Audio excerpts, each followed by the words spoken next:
অষ্টম হিজরিতে মায়ার নবী মদিনা থেকে বিভিন্ন রাষ্ট্র প্রধানের কাছে ইসলামের দাওয়াত দিয়া চিঠি লিখে পাঠাইতেন। আল্লাহর নবী, রহমতের নবী, মায়ার নবী, তিনিও চিঠি লিখলেন, বিভিন্ন রাজা বাদশাদের কাছে ইসলামের দাওয়াত দিতে লাগলেন। আল্লাহর নবী, রহমতের নবী হারিস ইবনে উমাইর রাদিয়াল্লাহু তাআলা আনহু, নবীজির একজন প্রসিদ্ধ সাহাবী, বড় মায়ার সাহাবী। আল্লাহর নবী বলেন, হারিস যাও তুমি রোমের বাদশার কাছে যাও, ইসলামের দাওয়াত এই চিঠিটা নিয়ে তুমি যাও। তিনি চিঠি নিয়ে গেলেন, নবীর দূত হয়ে গেলেন। কিন্তু বাদশাহ এই চিঠিটা পাওয়ার পর বড় ক্ষেপে গেল। হারিস ইবনে উমাইর রাদিয়াল্লাহু তাআলা আনহুকে বন্দী করে ফেললো। বন্দী করে শুধু শেষ নয়, ওনাকে হত্যা করলো। হত্যা করেই শেষ নয়, হাত পা বডির অঙ্গগুলি কেটে ফেললো। নাউজুবিল্লাহ, জুরে কন। চোখ উপড়ায় ফেললো, নাক কেটে ফেললো, হাতগুলো কেটে ফেললো, পাগুলি কেটে ফেললো। অপরাধ কিছুই না, অপরাধ হলো আমার নবীর হাতের চিঠি কেন তিনি নিয়ে গেলেন। নাউজুবিল্লাহ। কত বড় অন্যায়, কত বড় জুলুম, কত বড় অন্যায়, কত বড় জুলুম। আল্লাহ নবীর কাছে এই খবর, মায়ার নবী আর ধৈর্য ধরতে পারেন নাই। আন্তর্জাতিক নীতিমালাতেও দূত হত্যা করা দণ্ডনীয় অপরাধ রে। দূতের কোনো দোষ নাই, যে পাঠায় দোষ হলে তার। আমি আপনারে দিয়ে একটা চিঠি পাঠাইছি কারো কাছে, আপনার কি দোষ? দোষ হলে যে পাঠাইছে তার দোষ। আওয়াজ দেন না কেন, জোরে কোন। মাইকের সাউন্ডটা একটু বাড়াও। মাইকম্যান কই? মাইক সেটিং ভালো হয় নাই, আওয়াজ অনেক স্লো। লা ইলাহা ইল্লাল্লাহ, জোরে।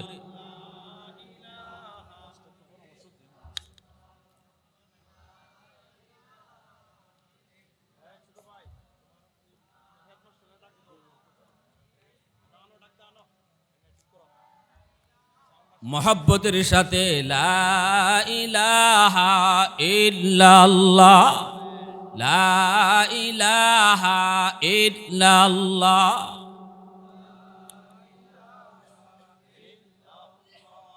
লা ইলাহা ইল্লাল্লাহ। ভাই আওয়াজ হয় না ভাই। লা ইলাহা ইল্লাল্লাহ, লা ইলাহা ইল্লাল্লাহ,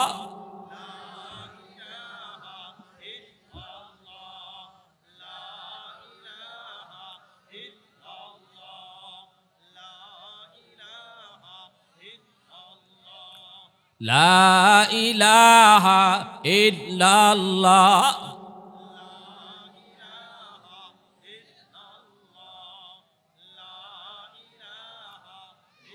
লা ইলাহা ইল্লাল্লাহু মুহাম্মাদুর রাসূলুল্লাহ।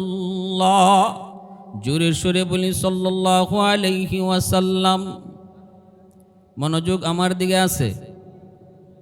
আওয়াজ দিয়ে এখন মনোযোগ আছে? কার কার মনোযোগ আছে হাত উঠে একটু দেখান। আল্লাহ তুমি কবুল করো, জোরে বলি আমিন। আরো জোরে কোন আমিন। বলছিলাম, আল্লাহর নবী, রহমতের নবীর কাছে যখন খবর পৌঁছলো, নবীজি মনে কষ্ট পেলেন। শুধু কষ্ট পেলেন তা না, আল্লাহর নবী সাহাবায়ে কেরামদেরকে নিয়ে জরুরি মিটিংয়ে বসে গেলেন। নবীজি বলেন, সাহাবীরা শোনো, আমার হারেসের কোনো দোষ ছিল না। দোষ ছিল যদি ছিল তো আমার ছিল। অপরাধ যদি হয়ে থাকে তো আমার হয়েছে। আমার হারেসের কি অপরাধ? কোনোই অপরাধ নাই। সে তো শুধুমাত্র একজন বাহক, সে তো শুধুমাত্র একজন দূত। অপরাধ যদি হয় তাহলে আমার হয়েছে। আমার হারেসকে সে কেন হত্যা করল? হারেসকে কেন সে হত্যা করল? কেন তার চোখগুলি উপড়ায় ফেলে দেওয়া হলো? কেন তার হাত কেটে দেওয়া হলো? কেন তার অঙ্গগুলি কেটে দেওয়া হলো? দিনের নবী মায়ার নবীর চেহারা লাল হয়ে গেল। আল্লাহর নবী এখানে আর নরম নাই, নবীজি গরম হয়ে গেলেন। জরুরি মিটিং তলব করলেন, সাহাবায়ে কেরামদেরকে নিয়ে নবী বসে গেলেন। আর নবী বলতেছেন, আমার হাতে হাত রেখে ওয়াদা করো, আমার হাতে হাত রেখে ওয়াদা করো, আমার হারেসের হত্যার বদলা না নিয়ে আমরা কেউ ফিরে যাব না। আওয়াজ দিয়া কোন আল্লাহু আকবার, মোহাব্বতের আওয়াজে আল্লাহু আকবার। মুসলমানের আল্লাহু আকবারের আওয়াজে দুশমনের কলিজা কাঁপে, ঠিক কি না? আওয়াজ বড় করে আল্লাহু আকবার। আমার নরম দিলের নবী, নরম দিলের নবী কেমন গরম, মায়ার নবী সইতে পারলেন না।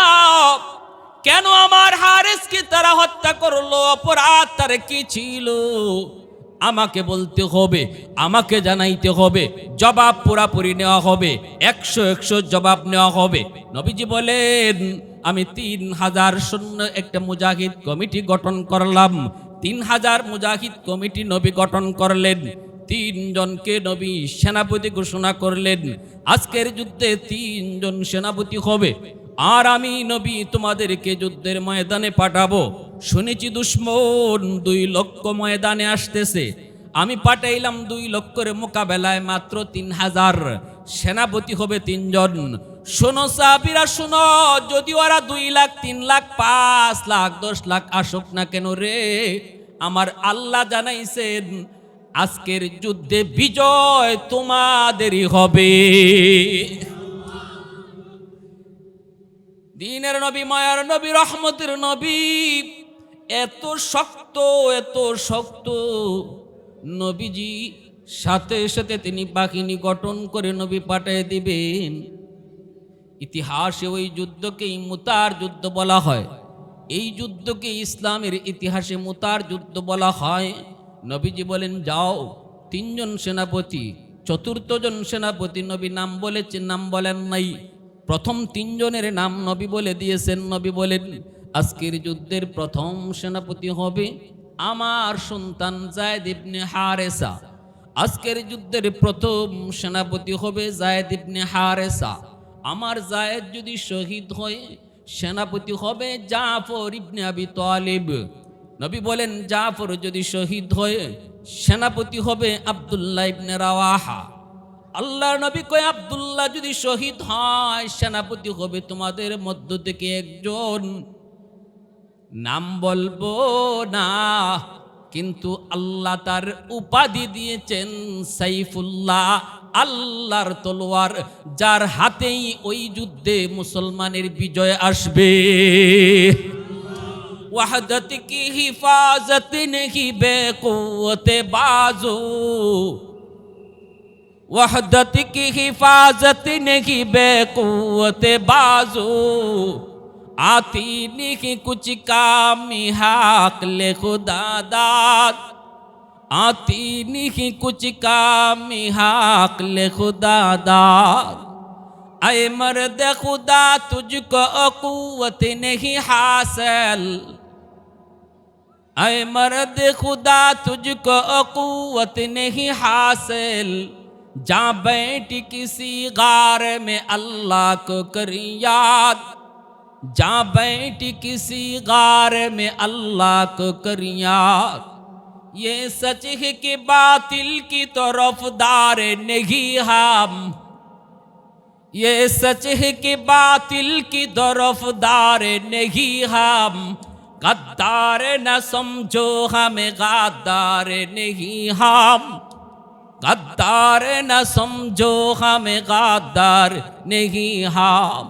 फूलों की तरह नरम मिजाज अपना है नजर, फूलों की तरह नरम मिजाज अपना है नजर, हम तीर नहीं नेज़ा व तलवार नहीं हम तीर नहीं नेज़ा व तलवार नहीं हम। मोहब्बतेर आवाजे बोलें अल्लाहु আকবার। ভাইরা বন্ধুরা, জন্য বলছিলাম, নবীজি বলেন আজকের যুদ্ধের সেনাপতি প্রথম সেনাপতি হবে আমার পুত্র যায়েদ ইবনে হারেসা, নবীজির পালক পুত্র, যার নাম হলো যায়েদ ইবনে হারেসা। নবীজির বড় কলিজার, আল্লাহর নবী বড় মায়া করতেন, নবীজির বড় আদরের কলিজার টুকরা পালক সন্তান যায়েদ ইবনে হারেসা। নবীজি এই যুদ্ধে নিজের সন্তানকে প্রথম সেনাপতি বানাইলেন। কোন যুদ্ধে? যেই যুদ্ধে মুসলমানের সংখ্যা মাত্র 3 থেকে 4 হাজার, আর দুশ্মন হলো 2 লক্ষ। কয় লক্ষ? এই যুবক আওয়াজ দিয়া কয় লাখ? আরো জোরে। 2 লাখের নেতারা একটু নেতৃত্ব দেওয়ার আগে, নেতৃত্ব কাকে বলে আমার নবীর কাছ থেকে শিখে নাও। নেতার আদর্শ নবীর কাছ থেকে শিখে নাও। তুমি যদি নেতা হও, দেখো মদিনার নেতা কেমন আদর্শ রেখে গেছেন। যুদ্ধের ময়দানে প্রথম সেনাপতি নিজের সন্তানকে বানাইছেন। আর তুমি বাংলাদেশের নেতা, নিজের সন্তানকে পড়াও আমেরিকা, লন্ডন, আর আপনার সন্তানকে পাঠাও যুদ্ধে। ঠিক কিনা? নিজের সন্তানরে আমেরিকা, লন্ডন, ইউরোপে পড়াও, খুব নিরাপদে আছে। আর এই দেশের মারামারি, কাটাকাটি, হত্যা গুমের বিষয়ে আপনার ফুলাফান্ডে যুদ্ধে পাঠায়। এই হলো বাংলাদেশের নেতাদের চিত্র। ঠিক কিনা? হ্যাঁ, কিন্তু আমার নবী শিখেছেন আদর্শ। নবী তো নিজের সন্তানকে প্রথম সেনাপতি ঘোষণা দিয়েছেন। আজকের যুদ্ধের প্রথম সেনাপতি হবে যায়েদ ইবনে হারেসা, আমার পুত্র, আমার সন্তান। নবীজি যুদ্ধ এই ঘোষণা দিয়া আল্লাহর নবী কি বলতেছেন শোনো, আমার যায়েদ যদি শহীদ হয়ে যায়, তাহলে দ্বিতীয় সেনাপতি হবে জাফর ইবনে আবি তালিব, নবীজির আপন চাচাতো ভাই। আবু তালিব হলেন নবীর চাচা, আবু তালিবের ভাই, আবু তালিবের সন্তান, যার নাম হলো জাফর। আলী রাদিয়াল্লাহু তাআলা আনহুর ভাই, নবীজির আপন চাচাতো ভাই। ইনাকে বললেন ইনি হবে 2 নম্বর সেনাপতি। আমার সন্তান যায়েদ যদি শহীদ হয়ে গো, তখন সেনাপতি হবে জাফর। কে তিনি? কই নবীর আপন চাচাতো ভাই। এই জায়গাতেও নবীর নিজের আত্মীয়কেই যুদ্ধের আগে পাঠাইতেছেন। ঠিক কিনা? নেতারা একটু হুনো না, হুনো, বুঝো, একটু বুঝো না। নেতৃত্ব কারে কয়? আমাগো বাঙালিরে চুকুম্বুদাই পাইছে, চুকুম্বুদাই। আমরা বুদাই, বুদাই। আমরা বুদাই না হইলে আমরা এই জিনিস এরার ডাকে যাইতাম না, রাস্তায় গিয়ে মরতাম না। কারণ হের ফুলা আছে খুব নিরাপদে লন্ডন পড়ে, আর আমার ফুলাটারে রাস্তায় ফাটায়। প্রথম সেনাপতিও নিজের সন্তান, দ্বিতীয় সেনাপতি আপন চাচাতো ভাই। আল্লাহু আকবার, জোরে বল। এরপরে নবী বলেন জাফর যদি শহীদ হয়, 3 নম্বর সেনাপতি আব্দুল্লাহ ইবনে রাওয়াহা। আব্দুল্লাহ যদি শহীদ হয়ে সেনাপতি চতুর্থ জনকে, নবী বলেন নাম বলবো না, তোমাদের ভিতর থেকে একজনকে বানানো হবে, যার উপাধি হবে সাইফুল্লাহ। আর আল্লাহ আমাকে জানাইছেন সেই সাইফুল্লাহর হাতেই আজকের যুদ্ধের বিজয় আসবে। সাহাবায়ে কেরাম সবাই বুঝে গেলেন, উপস্থিত সাহাবায়ে কেরাম সবাই বুঝে গেলেন এই যুদ্ধের প্রথম সেনাপতি নবীর সন্তান যায়েদ শহীদ হয়ে যাবেন। কারণ নবী যায়েদের পরে আর একজন সেনাপতির নাম বলেছেন, দ্বিতীয় সেনাপতি জাফর।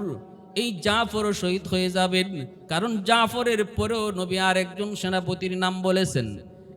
সাহাবায়ে কেরাম বুঝে গেলেন জাফর শহীদ, এই যুদ্ধে শহীদ হয়ে যাবে রে। 3 নম্বর সেনাপতি আব্দুল্লাহ ইবনে রাওয়াহা। আব্দুল্লাহ ইবনে রাওয়াহার পরেও নবী আর একজন সেনাপতির নাম বলেছেন। নাম বলেন নাই, বলেছেন হবে। চতুর্থ সেনাপতির পরে আর কোনো সেনাপতির নাম বলেন নাই। এতে করে সবাই বুঝে গেলেন সামনের সারির 3 জন সেনাপতি শহীদ হয়ে যাবে। সাহাবায়ে কেরাম তারা যেমন বুঝছেন, ওই 3 জন তারাও বুঝে গেছেন। যেই 3 জনের নাম নবী আগে ঘোষণা দিলেন, এই 3 জনও বুঝে গেছেন এই যুদ্ধই তাদের জীবনের শেষ যুদ্ধ। নবী তাদের নামের সাথে শহীদ শব্দটা যোগ করে দিছেন। নবী বলেছেন আমার যায়েদ যদি শহীদ হয়, শহীদ শব্দটা নবী লাগায়া দিছেন। আমার জাফর যদি শহীদ হয়, শহীদ শব্দ নবী লাগায়া দিছেন। আমার আব্দুল্লাহ যদি শহীদ হয়, শহীদ শব্দ নবী লাগায়া দিছেন। এতে করে উপস্থিত সাহাবীরা যেমন বুঝে গেছেন, ওই তিনজন তারাও বুঝে গেছেন এই যুদ্ধ থেকে তারা আর জীবিত ফিরবেন না, এই যুদ্ধে তারা শহীদ হয়ে যাবেন। ভাইরা আমার, একটু মনোযোগ। এই ধর্মের জন্য, এই দিনের জন্য, এই ইসলামের জন্য, যেই ধর্ম পেয়ে আজকে আমি গর্বিত, যেই ধর্ম পেয়ে আমি আজকে মহা খুশি, এই ইসলামের তোরে সাহাবায়ে কেরামের কি পরিমাণ রক্ত, কি পরিমাণ কুরবানি, একটু দিলটা নরম করে বুঝো যুবক।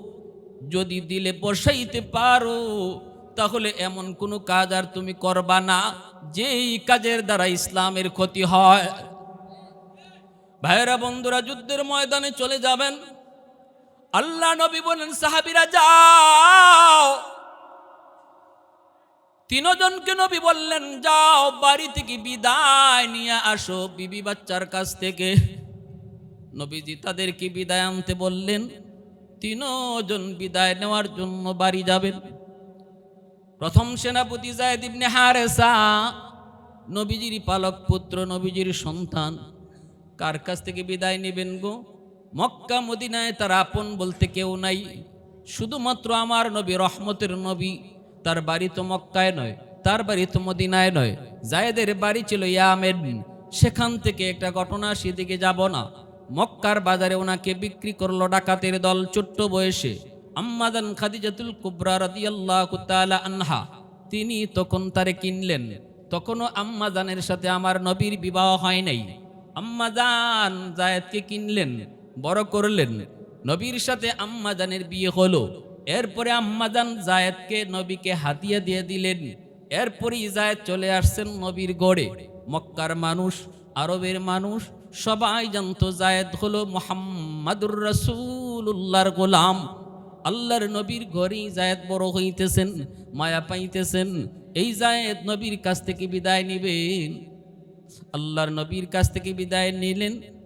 বিদায় নেওয়ার সময় নবীজি মাথায় হাত বোলায়া বিদায় দিতেছেন। নবীও বিদায় দিতেছেন, জীবনের শেষ বিদায়। এত মায়া, এত মায়া যায়েদের প্রতি ছিল মায়ার নবী। আম্মা জানা আয়েশা সিদ্দিকা রাদিয়াল্লাহু তাআলা আনহা বলেন, নবী আমার কাছে অত্যন্ত আনন্দময় মুহূর্তে, নবীজি আমার কাছে হাসি খুশি বসা।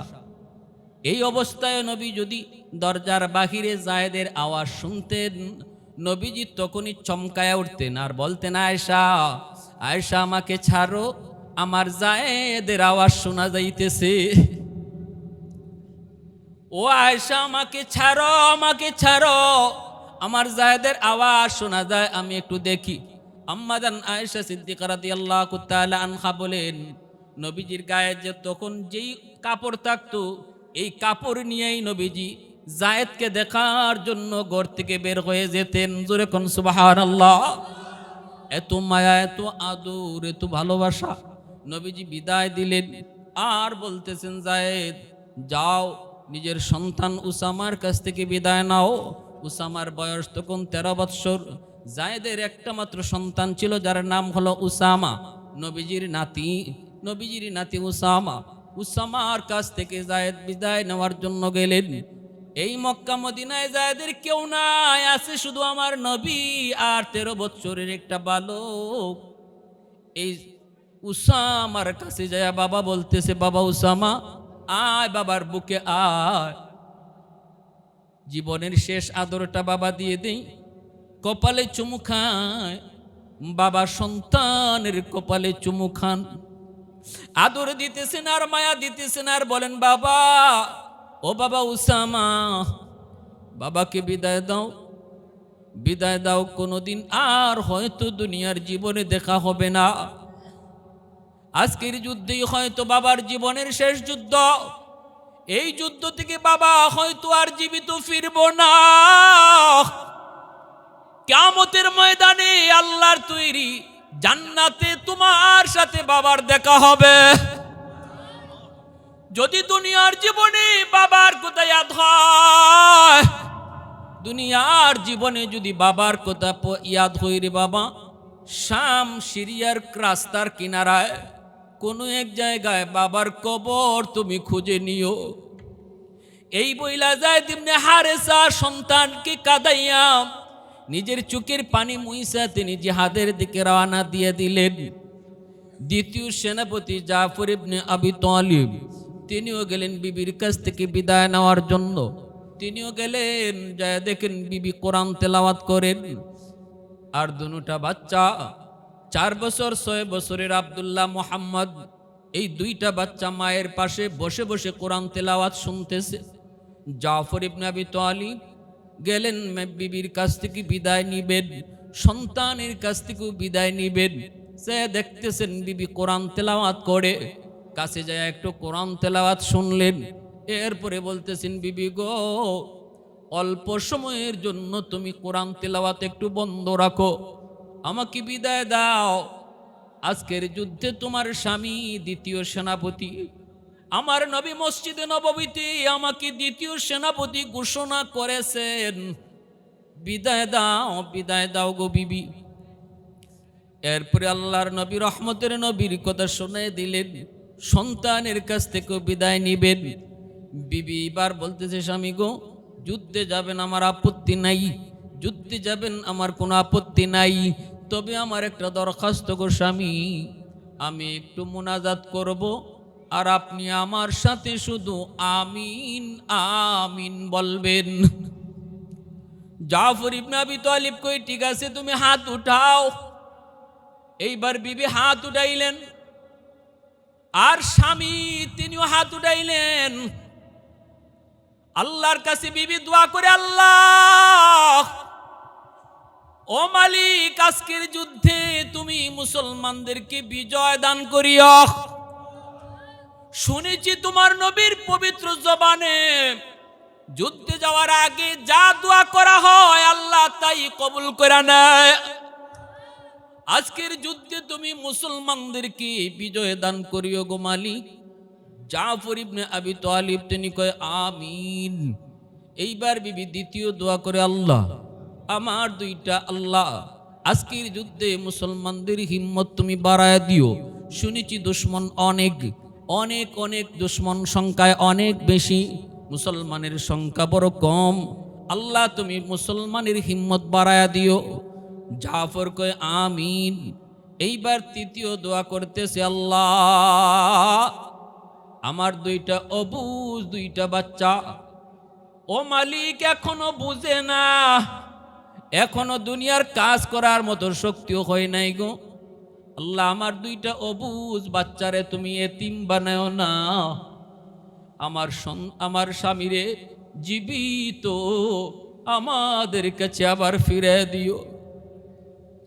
এই দোয়াটা করা মাত্রই জাফর আমিন কইবেন দূরের কথা, হাতটা নামায় দিলেন।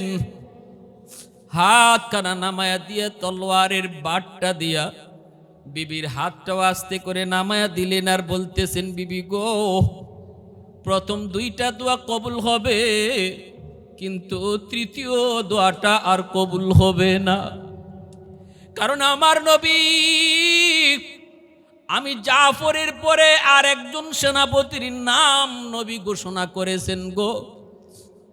নবী যখনই কারো পরে আরেকজন সেনাপতির নাম ঘোষণা করে দেন, তখন সবাই বুঝে প্রথম জন শহীদ হয়ে যাবে। আমি জাফরের পরে নাম এসেছে আব্দুল্লাহ, অতএব কারো কোনো বুঝতে বাকি নাই, এই যুদ্ধ আমার জীবনের শেষ যুদ্ধ, আমি জীবিত ফিরব না, এই যুদ্ধে আমি শহীদ হয়ে যাব। অতএব তৃতীয় দোয়াটা কোনোদিন কবুল হবে না গো বিবি, বিদায় দাও, বিদায় দাও, আল্লাহর তৈরি জান্নাতে দেখা হবে। দুটা সন্তান বাবাকে জোরে ধরা কান্না শুরু করে দিল। এ যুবক, একটু দিলটা নরম করে বুঝো, এই দুইটা অবুঝ বাচ্চা মোহাম্মদ আব্দুল্লাহ আজকে বাবাকে বিদায় দে, জীবনের বিদায় দিতেছে এই দিনের জন্য, ইসলামের জন্য।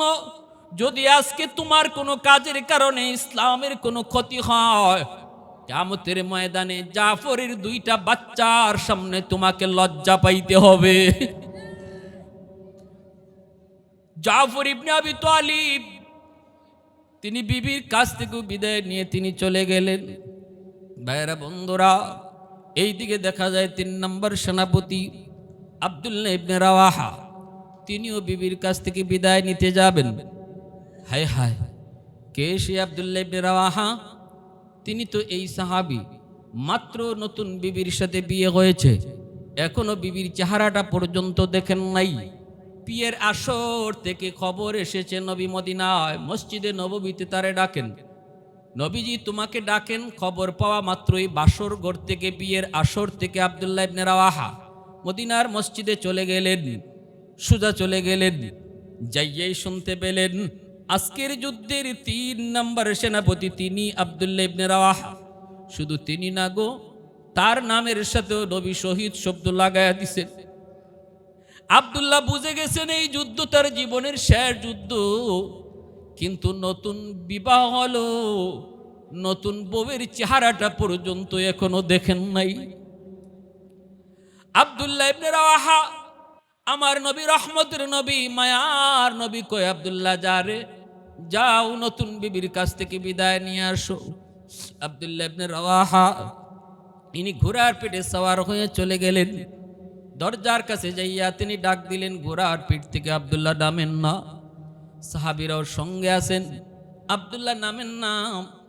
দরজার বাহির থেকে আওয়াজ দিয়ে কয়, বিবি গো, ও বিবি, তোমার স্বামী আমি আব্দুল্লাহ ইবনে রাওয়াহা। বিবি গো, বিদায় নিতে এসেছি, আমাকে মাফ করে দিও গো বিবি। বিবাহ হলো কিন্তু তোমাকে এক নজর দেখতে পারি নাই। খবর এসেছে মদিনার মসজিদ থেকে, চলে গেলাম দৌড়া। জয় শুনি আজকের যুদ্ধের 3য় সেনাপতি আমি আব্দুল্লাহ। ওগো বিবি, বিদায় দাও, মনে হয় এই যুদ্ধ থেকে আর ফিরব না। কারণ আমার নবী, মায়ার নবী, আমার পরে আরেকজন সেনাপতির নাম নবী ঘোষণা করেছেন। 4র্থ সেনাপতি একজন হবে নবী বলে দিয়েছেন, নামের সাথেও শহীদ শব্দ লাগাই দিয়েছেন গো বিবি। বিবি বিদায় দাও, মাফ করে দিও, আমি তোমার হক আদায় করতে পারি নাই।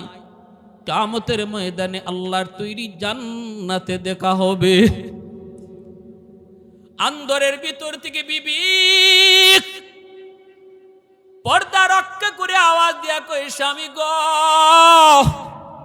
ও স্বামী, শুনেছি তুমি আরবের বড় সুন্দর সুঠাম দেহের একজন পূর্ণ যুবক।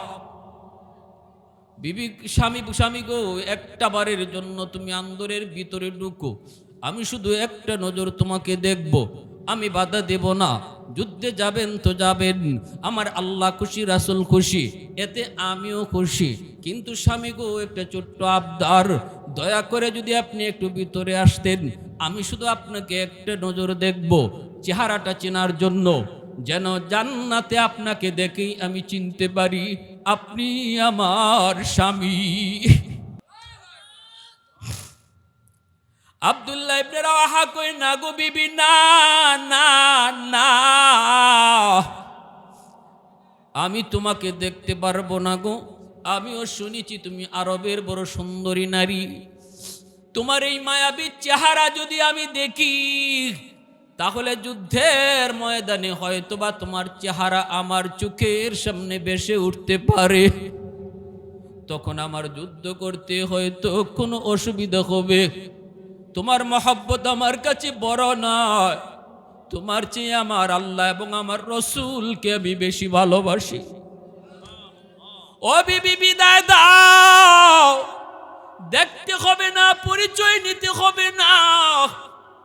জান্নাতে তোমার আমার পরিচয় আল্লাহ নিজে করায়া দিবে। আওয়াজ দিয়া কন্যা সুবহানাল্লাহ, আর জোরে আল্লাহু আকবার। वहदत की हिफाजत नहीं बेकुवत बाजू, वहदत की हिफाजत नहीं बेकुवत बाजू, आती लिखी कुछ कामी हाक ले खुदा दाद आती लिखी कुछ कामी हाक ले खुदा दाद ये सच है कि बातिल की तरफदार नहीं हम ये सच है कि बातिल की तरफदार नहीं हम गद्दार न समझो हमें गद्दार नहीं हम फूलों की तरह नरम मिजाज अपना है नाज़र हम तीरी नहीं नेज़ा व तलवार नहीं हम तीरी नहीं नेज़ा व तलवार नहीं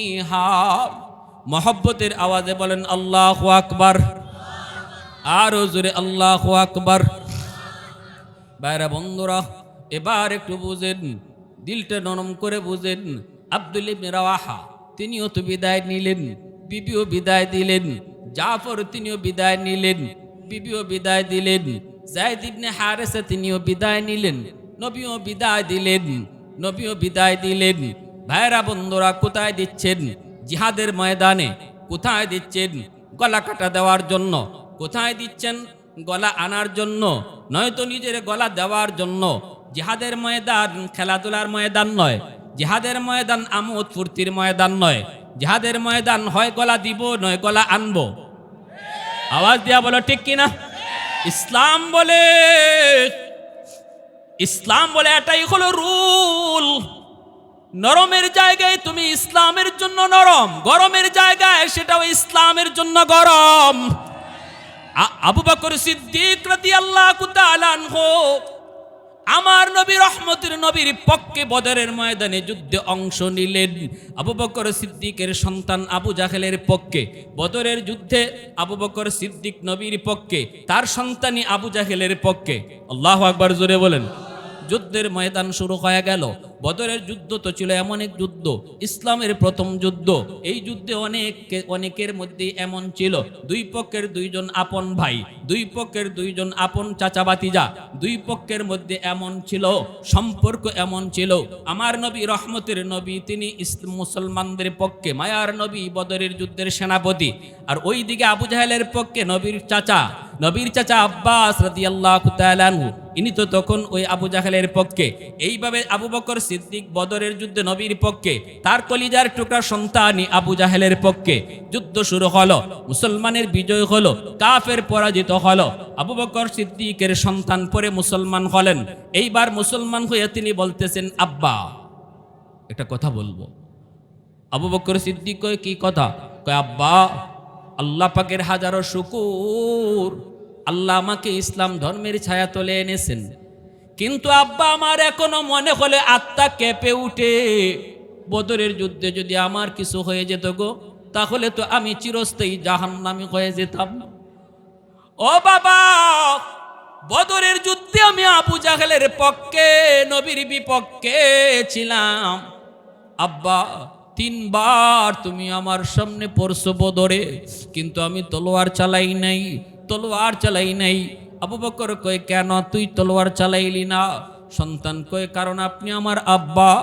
যদিও আজকে আমি আপনার বিপক্ষে কিন্তু আপনি তো আমার আব্বা কেমনে তলোয়ার চালাই আবু বকর সিদ্দিক তখন বলতেছে বাবা শুন আমি বাপ হওয়ার কারণে তুই বদরে তলোয়ার চালাইলি না এবার তাহলে বাবার কথা শুন যদি তুই একবার আমার চোখের সামনে বদরে পড়তি তাহলে আমি সাথে সাথে তোর কল্লা আলোক করে দিতাম কারণ বেঈমান যুদ্ধ করে দুনিয়ার জন্য আর ইমানদার যুদ্ধ করে আল্লাহর জন্য মুসলমান ইমানদারের কাছে সন্তানের মায়া বড় নয় আল্লাহর ভালোবাসাই হলো সবচেয়ে বড় সন্তানের ভালোবাসা বড় নয় স্ত্রীর ভালোবাসা বড় নয় বাবার ভালোবাসাও কলিজায় বড় নয় আল্লাহর ভালোবাসাই হলো সবচেয়ে বড় আল্লাহর জন্য বাপ ছাড়তে পারি আল্লাহর জন্য সন্তান ছেড়ে দিতে পারি আল্লাহর জন্য স্ত্রী ছেড়ে দিতে পারি তবু আল্লাহকে মুসলমান ছাড়তে পারে না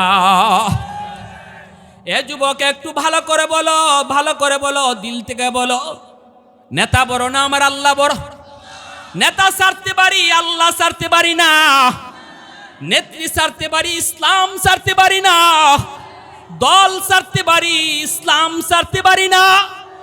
নেতা মানব ততক্ষণ যতক্ষণ নেতা আমার আল্লাহকে মানবে, রসুলকে মানবে। সন্তান মানব ততক্ষণ যতক্ষণ সন্তান ইসলাম মানবে।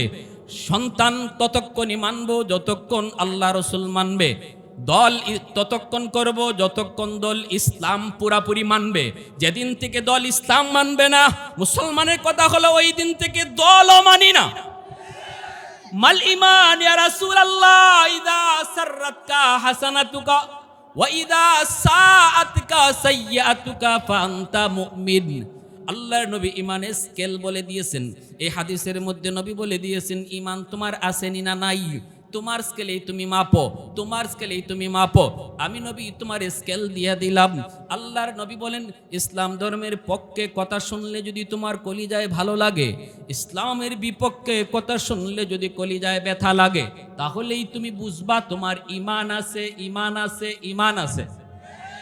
আর ইসলাম ধর্মের বিপক্ষে কথা শুনছো, আমার নবীকে কটাক্ষ করে গালি দিছে, এই আওয়াজটা তোমার কানে আইছে। আমার আল্লাহকে নিয়ে ব্যঙ্গ করেছে, তোমার কানে আসছে। ইসলাম ধর্মের কোনো বিধান নিয়ে মস্কারি করেছে, তোমার কানে আওয়াজ এসেছে। এরপরও তুমি চুপ থাকলা। কারণ হলো যে কইছে তোমার বাপ, যে কইছে তোমার ভাই, যে কইছে তোমার নেতা, যে কইছে তোমার নেত্রী, যে কইছে তোমার দলের লোক। আমার নবী কয় যদি এমন হয় তাহলে কপাল পুরা তুমি। আমি নবী বললাম তোমার ঈমান নাই, ঈমান নাই, ঈমান নাই। কপালে নামাজের দাগ ঈমানের চিহ্ন নয়, কপালে নামাজের দাগ ঈমানের চিহ্ন নয়, যদি তার দিলের ভিতরে আকীদা বিশ্বাস ভালো না থাকে। ঠিক কি না? তোমার ভাইরা বন্ধুরা, আল্লাহর নবী বলেছেন তোমার এরকম নামাজের চিহ্ন তোমারে জান্নাতে নিতে পারবে না। বছরে বছরে হজ করলেও তুমি জান্নাত পাবা না যদি তুমি আমার আল্লাহ এবং রসুল থেকে তোমার নেতারে বেশি ভালোবাসো। ঠিক কিনা জোরে বলো। যদি ইসলাম ধর্মের চেয়েও তুমি তোমার দলকে বেশি ভালোবাসো, তাহলে তোমার নামাজ, রোজা, হজ, যাকাতও তোমার এই জান্নাতে নিতে পারবে না। এটা আমার নবী স্কেল বলে দিয়েছেন। মাল ঈমান ইয়া রাসূলুল্লাহ, ঈমান কাকে বলে গো নবী? নবী কই ইযা সাররাতকা হাসানাতুকা ওয়া ইযা সাআতকা সাইয়্যাতুকা ফাআনতা মুমিন। ইসলামের পক্ষে কথা শুনলে তোমার কলিজায় আনন্দ লাগবে, ইসলামের গণজোয়ার দেখলে পরেও তোমার মনে আনন্দ পাবে।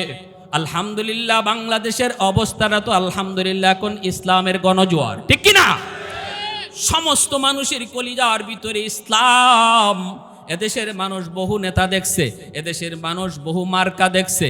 বর্তমানে এদেশের তৌহিদি জনতা সহ কোটি কোটি যুবকের কলিজায় ইসলামকে তারা রাষ্ট্রে দেখতে চায়।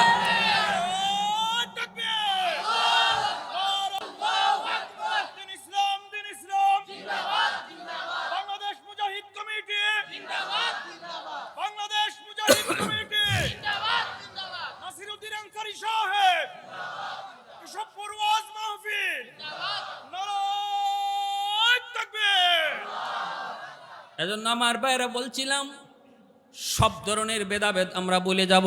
ইসলামের স্বার্থে, দ্বীনের স্বার্থে, আল্লাহর দ্বীনকে আল্লাহর জমিনে জিন্দা করা, আল্লাহর দ্বীনকে আল্লাহর জমিনে প্রতিষ্ঠা করার জন্য, যেই দ্বীন প্রতিষ্ঠা করার জন্য সাহাবায়ে কেরাম রক্ত দিলেন, সন্তানকে এতিম বানাইলেন, নিজের নতুন বিবির চেহারাটা পর্যন্ত যেই সাহাবেরা দেখলেন না, যেই দ্বীনের জন্য আজ এই দ্বীনকে আল্লাহর জমিনে প্রতিষ্ঠা করার আন্দোলনে যদি আমি আপনি শরীক না হই, যদি সামান্যতম চেষ্টাও আমার আপনার না থাকে, তাহলে কিয়ামতের ময়দানে সেই আব্দুল্লাহ ইবনে রাওয়াহার সামনে মুখ দেখানো যাবে, যায়েদ ইবনে হারেসার সামনে, জাফর ইবনে আবি তালিবের দুই বাচ্চার সামনে মুখ দেখাইবা কি কইরা?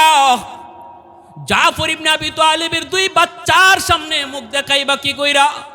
যেই দিন প্রতিষ্ঠা করার জন্য সন্তানগুলা বাবাকে চোখের সামনে চিরবিদায় দিল আর জীবনের জন্য এতিম হলো, আজ তুমি আমি যদি আল্লাহর জমিনে আল্লাহর দ্বীন জিন্দা হোক, আল্লাহর জমিনে আল্লাহর দ্বীন প্রতিষ্ঠা পাক, সংসদেও কোরআনের আইন চালু হোক, এই আন্দোলনে যদি তুমি আমি শরীক না হই, কিয়ামতের মাঠে নবীর সাহাবীদের সামনে মুখ দেখাইব কি কইরা? চেষ্টা তো করতে হবে। ঠিক কিনা ভাই, জুড়ে বলেন। আমি আপনি চেষ্টা করব আস-সা'য়ু মিন্নি ওয়াল ইতমামু মিনাল্লাহ। আস-সা'য়ু মিন্নি, আমার আপনার কাম হলো চেষ্টা করা, আমার আপনার কাম হলো আগায় যাওয়া। গন্তব্যে পৌঁছে দিবেন কে? জোরে আওয়াজ দিয়ে বলেন। আল্লাহ দেখে শুধু আমার বান্দা কি চায়, আমার বান্দা দিলের ভিতরে তার আগ্রহটা কেমন, আমার বান্দা কি রকম ইচ্ছা নিয়ে আগাইতেছে। আল্লাহ দিলের দিকে তাকাইয়া আমি আপনি যদি আগাই এক হাত, মান তাকাররাবা ইলাইয়া শিবরান তাকাররাবতু ইলাইহি জিরাআ। আল্লাহ কয় আমি যদি দেখি সত্যিকার অর্থে দিলের ভিতরে তোমার এই তামান্না, এই আরজু, তখন তুমি আইবা এক হাত, আমি আল্লাহ যাইমু দুই হাত। জোরে কন্না সুবহানাল্লাহ। তুমি আমার দিকে আইবা এক হাত, আর আমি আল্লাহ কইতেছি আমি তোমার দিকে যাইমু দুই হাত। আল্লাহ কই তুমি আমার দিকে আইবা পায়ে হাইটা, আর আমি আল্লাহ তোমার দিকে যাইমু দৌড়াইয়া।